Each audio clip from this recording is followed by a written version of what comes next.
ಪ್ರಜ್ವಲ್ ರೇವಣ್ಣ ಅಶ್ಲೀಲ pen drive ಪ್ರಕರಣಕ್ಕೆ ಸಂಬಂಧಪಟ್ಟಂತೆ ಬೆಂಗಳೂರಲ್ಲಿ ಮಾಜಿ ಶಾಸಕ ಪ್ರೀತಂ ಗೌಡ ಪ್ರತಿಕ್ರಿಯೆ ಕೊಟ್ಟಿದ್ದಾರೆ. ಹಾಸನದಲ್ಲಿ ಬಹಳ ಜನರ ಬಳಿಯಲ್ಲಿ ಇಂಥ ಒಂದು ವಿಡಿಯೋ ಹರಿದಾಡ್ತಾ ಇದೆ. ಚೇತನ್ ಗೌಡ ಬೇರೆ, ಚೇತನ್ನೇ ಬೇರೆ.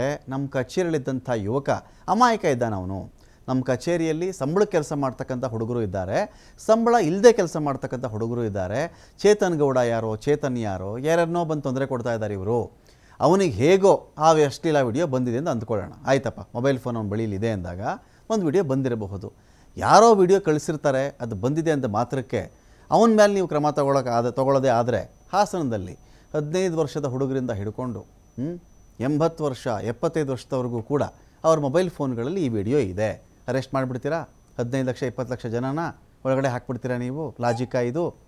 ಈ ಥರದ ವಿಚಾರ ಇಟ್ಕೊಂಡು ನೀವು ಅರೆಸ್ಟ್ ಮಾಡೋಕ್ಕಾಗತ್ತೇನ್ರಿ? ತನಿಖೆ ನಡೀಲಿ, ನಮ್ಮ ತಕರಾರಿಲ್ಲ. ಮೊಬೈಲಲ್ಲಿ ಯಾರ್ಯಾರಿಗೆ ವಿಡಿಯೋ ಬಂದಿತ್ತೋ ಅವ್ರನ್ನೆಲ್ಲ ಹಿಡ್ಕೊಂಡು ಬಂದ್ಬಿಡ್ತೀನಿ ನಾನು ಅಂತ ಹೇಳಿದ್ರೆ ಇದಾಗುತ್ತಾ ಅಂತ ಪ್ರೀತಂ ಗೌಡ ಕ್ವಶನ್ ಮಾಡಿದ್ದಾರೆ. ಯಾವ್ದಾದ್ರು ಫೋನ್ ಬಂದರೆ ಅವ್ರಿಗೆ ನೇರವಾಗಿ ಹೇಳಿದ್ದೀನಿ, ಯಾವ್ದಾದ್ರು ವಿಡಿಯೋಗಳಿದ್ರೆ ಡಿಲೀಟ್ ಮಾಡಪ್ಪ, ಯಾವುದು ಫಾರ್ವರ್ಡ್ ಮಾಡಬೇಡಿ.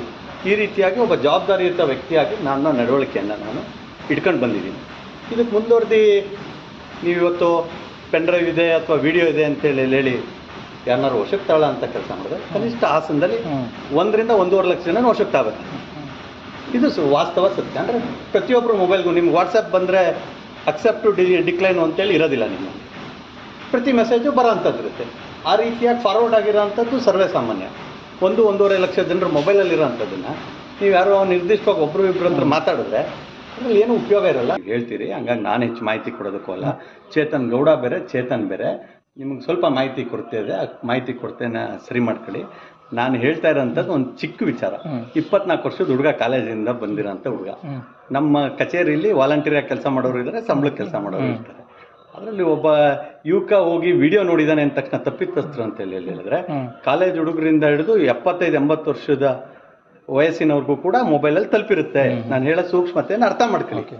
ಹಂಗಾಗಿ ತನಿಖೆನ ಭಾಳ ವ್ಯವಸ್ಥಿತವಾಗಿ ಮಾಡೋ ಅಂಥದ್ದು ಭಾಳ ಅವಶ್ಯಕತೆ ಇದೆ. ಅವರು ಯಾರ ಹತ್ರ ಒಬ್ಬರ ಹತ್ರ ಸಿಕ್ಕಿದೆ ಅಂತ ಹೇಳಿದ್ರೆ ಎಲ್ಲಿ ಸಿಕ್ತು ಅನ್ನೋದ್ರ ಬಗ್ಗೆ ಮಾಹಿತಿ ಮಾಡ್ಕೊಳ್ಳಿ.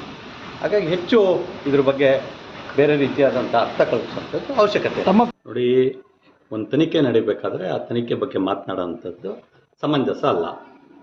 ಆ ತನಿಖೆ ಯಾವ ದಿಕ್ಕಿನಲ್ಲಾಗುತ್ತೆ, ಏನಾಗುತ್ತೆ ಅನ್ನೋದನ್ನು ಕಾದು ನೋಡೋವಂಥದ್ದು ಒಬ್ಬ ಜವಾಬ್ದಾರಿಯುತ ವ್ಯಕ್ತಿಯ ಒಂದು ನೈತಿಕತೆ ಇರುತ್ತೆ. ಹಾಗಾಗಿ ನಾನು ಯಾವುದ್ರ ಬಗ್ಗೆನೂ ಕಮೆಂಟ್ ಮಾಡಲ್ಲ.